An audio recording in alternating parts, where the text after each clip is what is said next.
Alright, ladies and gentlemen, it's time for some Wrestle Plug reviews, and this time around, WWE Smackdown, March the 13th, 2020.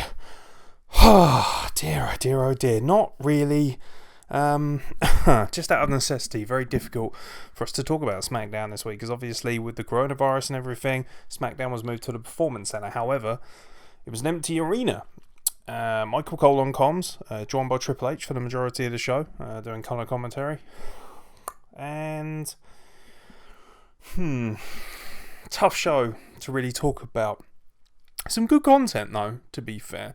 Right in the middle of the show, they put the Elimination Chamber tag team match up, which is good viewing, to be fair. I thought that match was 5-star. I went on record as saying that on the podcast. And, you know, it was a good filler, and I understand why they used that. They wanted to obviously minimise the amount of jarring moments and time that you would have out in the ring. Women's tag match was okay, actually quite hard hitting, quite good. One thing I was really impressed with, actually, was the talent's ability to call matches without making that truly known. You'd think without an audience there'd be a lot more room for mistakes, for botches, and sorry, I'm very tired. It's like fucking 2 a.m. That you'd think there'd be a lot more room for botches, and, you know, people would pick up these sort of audible calls that you get in wrestling, calling spots, etc. And actually pretty good, pretty well done. Thought the women handled the tag team match quite well. This show really was all about 3 things. Roman Reigns promo, John Cena and Bray Wyatt, and Triple H being an absolute carny bellend. And honestly, I enjoyed it very much. Not Triple H's biggest fan, to be honest. I'm not one of these people who suck it into the whole, well, he's in charge of NXT, he's the saviour of wrestling. Yeah. That remains to be seen. But he's very funny, he's very entertaining, and he's a very good professional, and there's no question about that. Although he wasn't so professional on comms with Michael Cole. Mojo Rawley announced that Rob Gronkowski, he'll just be called Gronk, because Vince McMahon only likes one fucking name, god damn it! That's 5 letters, that's way too much, let's call him Gron! Gronkowski's coming. But to be honest, I didn't give a shit that Rob Gronkowski's coming, and honestly, I probably won't give a shit going forward. What I did find hilarious was Mojo Rawley and Triple H trying to get Michael Cole hyped by pretty much physically assaulting him on comms. Well, that was really funny. Highlight of the show for me. Brilliant stuff. Daniel Bryan and Drew Gulak starting to team up is just a dream for me as Gulak's biggest mark. I am such a mark for Drew Gulak. The PowerPoint stuff, the more serious side that he adopted when he became Cruiserweight Champion on 205 Live, and we saw a clinic between these two at Elimination Chamber, and to see them continue this storyline, get involved with Sammy's little gang and stuff, it was good. Great fun, great value, great to see Drew Gulak and Daniel Bryan aligning themselves. I mean, you're talking about, without a shadow of a doubt, the 2 best technical wrestlers that WWE have, at least in my opinion. Shorty G is no question an excellent wrestler, but I don't know what they've done with him. He's gone for the Steve Nash, Phoenix Suns approach. God knows what the hell they're doing with that guy. But it's exciting. It's thrilling to see guys like Drew Gulak coming through and getting that push. And obviously Daniel Bryan versus Cesaro, great match, physical, shenanigans getting involved, which was nice. Actually, I thought they delivered quite a good level of quality for a show, despite all these issues. And, you think about WWE and what it really is all about. And wrestling is all about fans, really. And there were none. And that showed in the presentation. And it was quite jarring. I enjoyed it still, but it was difficult to watch, because you're sitting there and you're thinking, where's the interactions? Where's the noise? Where's the atmosphere? There's none of that. Very much like sitting in a library or the Emirates Stadium. If you're an Arsenal fan, you'll know all about that. And let's be honest, stop living in denial. It's a fucking library in there. It was strange, and it proved that without the fans, that product wouldn't survive. No, it was fun, but there's no way you would watch that weekly without fans. And I know it's just a a hypothetical scenario, because obviously fans will eventually be back and the coronavirus will do the job, brother. But I just, I was just reminded of actually how important an invested crowd is and a vocal crowd. That being said, obviously, to be honest, there are some crowds that probably make less noise than was going on in that studio. Really enjoyed Roman Reigns' promo, actually. I've gone on record as saying I fucking hate a lot of the booking for WrestleMania. I don't want to see Goldberg versus Roman Reigns. I don't want to see John Cena versus Bray Wyatt. I don't want to see AJ Styles versus The Undertaker, as you know, and I explain that on the YouTube channel. And be sure to check it out. Make sure you like, subscribe, follow the channel. Make sure you turn notifications on, because there'll be plenty more rants coming. And don't forget, ladies and gentlemen, as well, just as a quick side note, if you want me to rant about anything in particular, send it in and I'll do it just for you. Absolutely. So if you've got something you want to hear Wrestle Blog rant about, especially myself, of course, Aaron Nix, then just drop it in the comments below and we'll get to it. I thought Roman Reigns delivered an excellent promo. Surprised Goldberg wasn't there. Oh, fuck's sake. What annoys me is Goldberg comes out and kind of shoots on the audience and says, oh, people have a problem with me, but I'm doing it for the kids and I'm a superhero. It's like, yeah, well, superheroes turn up when they're asked to, mate, and you're not here. So explain that one to us, yeah? You're full of shit. And obviously everyone wants Roman Reigns to win, but the problem is, as soon as Roman Reigns wins, he's going to be facing somebody a lot better, someone who's a bit more full-time. And then all of a sudden we're going to have the same issues once again with booking. Where Roman Reigns, no thank you, I want somebody else to be pushed. It's just a vicious circle that they're not learning from, and is indicative of how poor SmackDown overall has been. And it says a lot, actually, that this is one of SmackDown's better shows in recent memory. For fuck's sake, there were no fans there, and you still delivered a better show than you normally do. Like, for me, the writing's been on the wall for a while with SmackDown's book, and I think it's a poorly booked show. I think Raw is streets ahead of it, and I don't think Raw is by any means world class, but it's been consistent for a while now, and SmackDown has been so shockingly inconsistent and so shaky. And yeah, even on this show, there's no Goldberg. So the show closed out with Cena and Roman Reigns, Cena and Bray Wyatt, excuse me. And for me, it just came across as disingenuous. So John Cena comes out and does his usual shtick, and he seems to mention this all the time. John Cena comes out and he says, and I know it's sort of a work and whatever, but he's coming out and saying that, oh, I don't want to take a spot away. And this is fucking dumb shit logic of wrestling. And this is what pisses me off about modern day wrestling products, especially WWE. They're a fucking nightmare for this. So John Cena came out a couple of weeks ago, and he stated that he didn't want to wrestle at WrestleMania because he didn't want to take a spot away. Then Bray Wyatt comes out and says, implies that he wants a match. And he goes, okay, yeah, sure, I'll have a match with you. After just saying he didn't want to take away a spot. Then his explanation for that 2 weeks later on this SmackDown is, so I don't want to take a spot, and you should be investing in the future. And he name drops some great talents because, anything to appease the smarks, I suppose. So he mentions Velveteen Dream, Tommaso Ciampa, and Matt Riddle, and whatnot. And he says, yeah, you should be promoting these guys. You shouldn't be promoting Bray Wyatt, even though he's easily the hottest thing. And it's like, this guy's supposed to be a face? No. Absolutely not. I kind of believe in this weird theory that John Cena is actually a heel and people just don't realise it, and he's just this deliriously stupid human being that just believes in his own hype. But the premise of the promo was dumb, and even if you're separating yourself and just looking at this from a completely logical standpoint, there is no logic. I won't take a spot at WrestleMania. Oh, you want to wrestle me? Cool, I'll wrestle at WrestleMania. And then 2 weeks later, oh, I'm sick and tired of the future not being promised. So what I'm going to do is I'm going to take up a match slot by wrestling a guy who I don't believe is the future, so that when I beat him, that opens up other spots for people in the future. However, not this spot, because I'm taking it at WrestleMania. Message us if you're still following along with John Cena's retard logic, ladies and gentlemen. Ridiculous.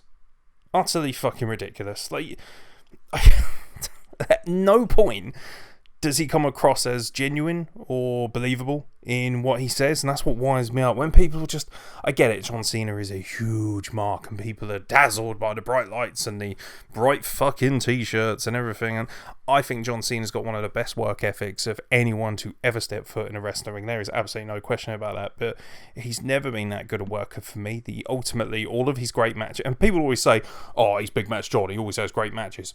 List me every single one of John Cena's greatest matches, and I guarantee you every single person you mention that he's worked with is a far superior worker to him, who would have been a ring general, who would have given the majority of that match the substance that it had. I'm sorry, I know it sounds unbelievably smart. You know, I'm a big mark, and I love the products, and I love watching it, and I love suspending my disbelief, but John Cena is somebody I just can't get over, and it aggravates me so much that people worship him like some sort of messiah. He's done an incredible amount. What's the first thing people say when you criticise John Cena? They say, oh, yeah, but, you know, he's made hundreds of wishes. Nobody has done more for charitable work. Well, first of all, that's false. If you actually fucking go and read the proper news and actually source information, he's given the most make-a-wishes, but there are other guys who have done just as much, raised just as much money, if not more, charitable efforts. Even some of the, you know, the worst people in the business, someone like JBL, who is utterly reviled by so many people. Even he did an astonishing amount of work for charity, particularly in his latter years. But because John Cena's the shiny toy that's always been at the front, you always see what he's done. And nobody's denying that John Cena is an incredible person and has done incredible things. But I'm a wrestling fan. And pardon me if I don't really give two shits about how much charitable work you've done.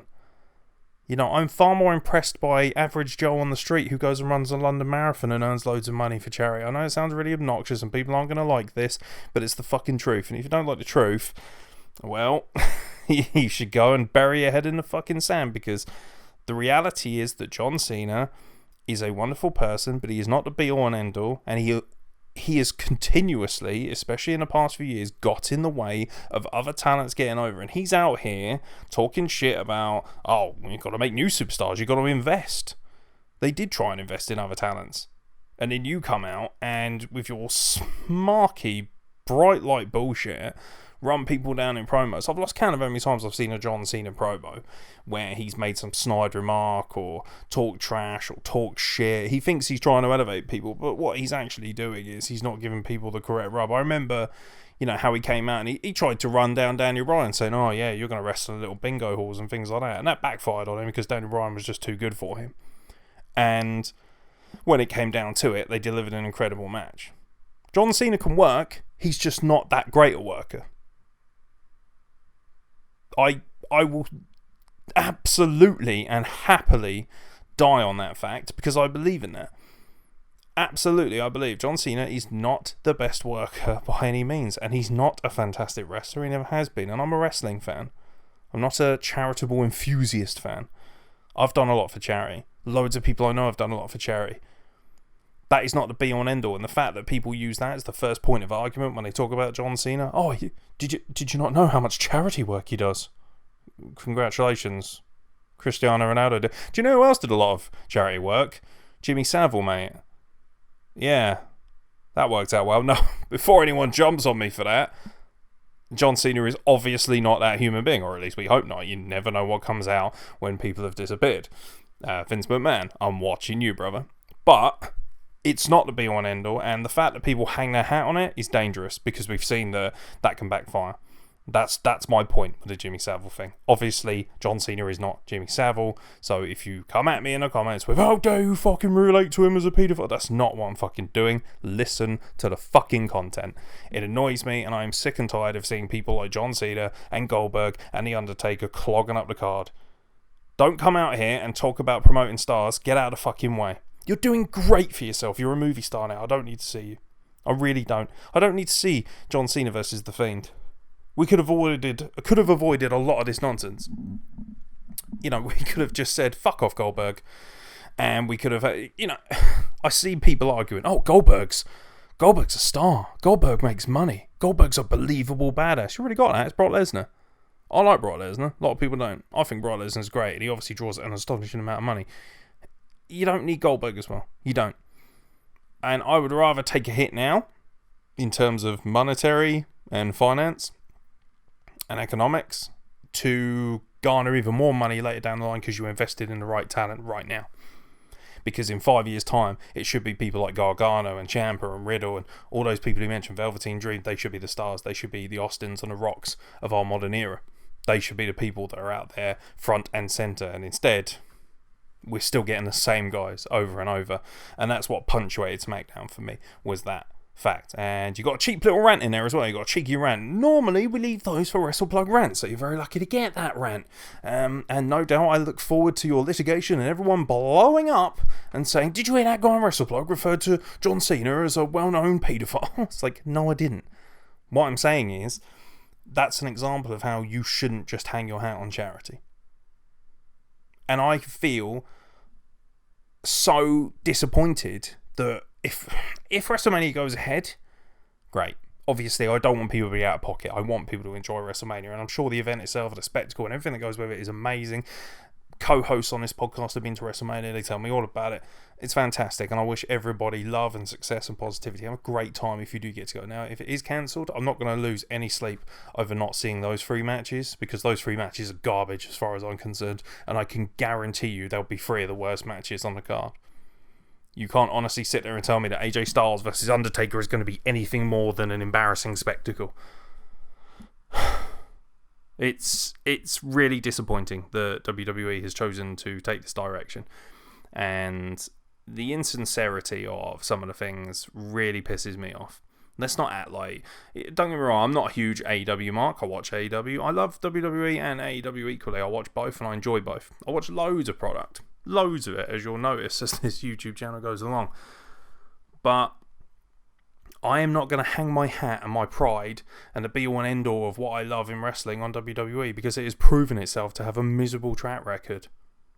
It's really funny. I guarantee I'll get more heat for what I said about John Cena on this fucking YouTube channel than, WWE will for using Susan G. Komen, a fucking embarrassing company that essentially profits off of the miserable, terminally ill nature of healthcare, of people dying of terminal illness. WWE was more than happy to use those guys for years. There are hundreds, if not thousands, of disgusting and horrendous accusations and things that have been proven true. Things from, Jimmy Snuka, what he did, the steroid scandal, the backstage nonsense, the sexual abuse, everything. People, especially WWE fans, are pathetically rose-tinted. Not all, everybody, but a big proportion of them, especially their big marks, their defenders, their apologists. You people need to fucking have a look at yourselves instead of coming after people like us who just drop our opinions. I'm so sick of people defending WWE for being fucking miserable human beings, while also in turn attacking people for doing far less or saying far less insulting and vitriolic things. There needs to be a standard set. And it'd be interesting to see how things are going forward. 316, obviously, 316 day this Monday. It's very unlikely that's going to be an arena. I'm assuming that more content is going to be in the Performance Centre. We're going to see how this plays out, and obviously we can't really comment on it, until it happens. But I must admit, on a more positive note, and ending on a positive note, this SmackDown was alright. It was entertaining. It had people that you loved and enjoyed. Drew Gulak, Daniel Bryan, Cesaro. It had all the smarky favourites, didn't it? All the people that we love and want to be pushed more. But then it also had a sprinkling of star power and people like Roman Reigns and John Cena. And that's great too. It draws in ratings, regardless of my opinions. Not going to deny that those people are stars, and those are the people that people watch the TV show for in the majority. That's what makes it primetime television, I guess. But yeah, WWE, for all its failings, has handled this situation as well as they can. And I suppose the highlight for me was Triple H being an absolute bell cheese.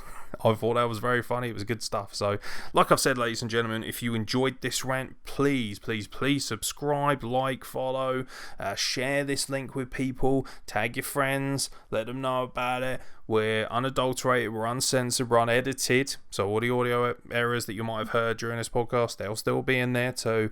And of course, we have the weekly podcast as well that we check out on all the social media that goes with it. So please get involved. Follow at WrestlePlug wherever you find us. Look for the black and yellow brand and make sure you follow it and get involved. And if you want me to rant about anything in the WrestlePlug rants section of this channel, then by all means leave a comment and let us know what you think. At the end of the day, we give you something that nobody else does, and that's complete and utter honesty across the board. And very few people, if any, in the wrestling world or in wrestling podcasts or whatever can say they do that. I've been your host, Aaron Nix, for WrestlePlug Reviews. Don't forget, ladies and gentlemen, make sure you like, subscribe, and hit the notifications so that you can get every single video from us and all our content going forward.